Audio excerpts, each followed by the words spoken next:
Hello नमस्कार दोस्तों। प्रशांत किशोर ने वोटिंग में सबको पछाड़ा। कैसे, क्यों और कहां पछाड़ा? जी हाँ, प्रशांत किशोर ने, चाहे आरजेडी हो, चाहे बीजेपी हो, चाहे जेडीयू हो, चाहे और कोई भी पार्टियां बिहार में हो, सबको प्रशांत किशोर ने पछाड़ दिया है। आप लोग भी सुनकर अचंभित होगी, क्योंकि अभी तो इलेक्शन हुआ ही नहीं है और ना ही अभी होने की संभावना है 6-7 महीना तक। तो प्रशांत किशोर ने किस चीज में पछाड़ दिया है? बाई इलेक्शन भी होना था, वो भी अभी नहीं हुआ है। तो प्रशांत किशोर किस चुनाव में पछाड़ दिए हैं, पीछे कर दिए हैं?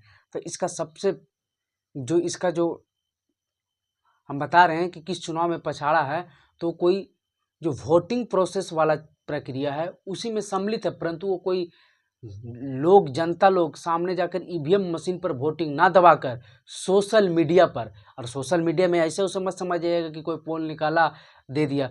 कोई बिहार की सबसे बड़ी संभवतः जो सोशल मीडिया न्यूज़ चैनल है, यूट्यूब पर जो न्यूज़ चैनल है लाइव सिटीज, उसने एक पोल निकाला था और उस पोल में शुरुआती दौर में तो आरजेडी आगे चल रही थी और प्रशांत किशोर तब भी दूसरे नंबर पर थे, बीजेपी तीसरे नंबर पर और जेडीयू का तो चौथे नंबर पर था, लेकिन बहुत ही पीछे उनका जो मार्जिन था परसेंटेज का बहुत ही कम था जेडीयू का।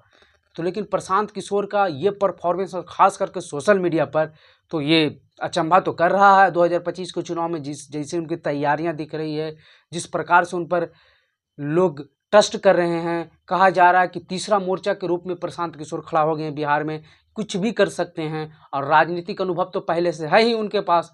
पद यात्रा के माध्यम से उन्होंने जनता को टटोला भी है और उनके विजन भी है बिहार को लेकर।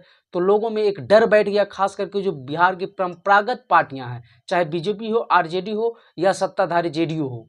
तो क्या प्रशांत किशोर ने कितने मार्जिन से आगे निकल गए हैं और क्या था मैटर? दरअसल लाइव सिटी न्यूज़ चैनल ने एक पोल निकाला था जिसमें सदस्यता अभियान को लेकर ये किया गया था कि आप लोग किस पार्टी के सदस्य बनना चाहते हैं। मतलब जनता से पूछा गया था कि सभी पार्टी अपनी अपनी सदस्यता अभियान चालू किए हुए हैं, तो आप लोग किस पार्टी के सदस्य बनने को प्राथमिकता देते हैं? इस कदर मतलब आप लोग किस पार्टी का सदस्य बनना चाहते हैं?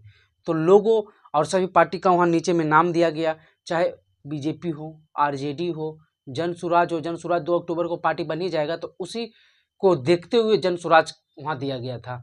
एलजेपी हो, जेडीयू हो और अन्य भी हो। तो लोगों ने सबसे ज़्यादा प्रेफर किया है जनसुराज को। 39% अभी तक को जो वोटिंग के अनुसार हुआ है उसमें 39% जनसुराज को, लगभग 33% आरजेडी को, 18% सॉरी बीजेपी को और 6 से 7% जेडीयू को।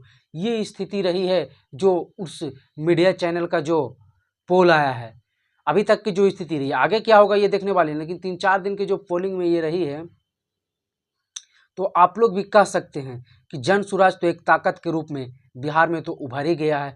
तीसरा मोर्चा, चाहे वो चुनाव में परफॉर्मेंस जो भी हो, हार जाए, 2 ही सीट जीते, लेकिन एक ताकत के रूप में चुनाव में उभरेगा जरूर, ये आप जान लीजिए। बिहार की 2025 की विधानसभा चुनाव में जनसुराज प्रशांत किशोर की पार्टी एक ताकत के रूप में उभरेगी जरूर बिहार में। हम ये नहीं कह रहे हैं कि वो सरकार बना लेगी या एक ही बार में विपक्ष में बैठ जाएगी, ये भी हम नहीं कह रहे हैं, लेकिन एक ताकत के रूप में उभरेगी जरूर। और इससे परंपरागत पार्टियों का अभी से ही दिमाग खराब हो रहा है, क्योंकि जिस प्रकार से इन लोगों ने मिलकर कभी आरजेडी तो कभी बीजेपी जेडीयू तो कभी जेडीयू आरजेडी यही बिहार में चल रहा था। बदलाव के नाम पर रोड सड़क बिजली, इन तीनों के अलावा बिहार में क्या बदलाव हुआ?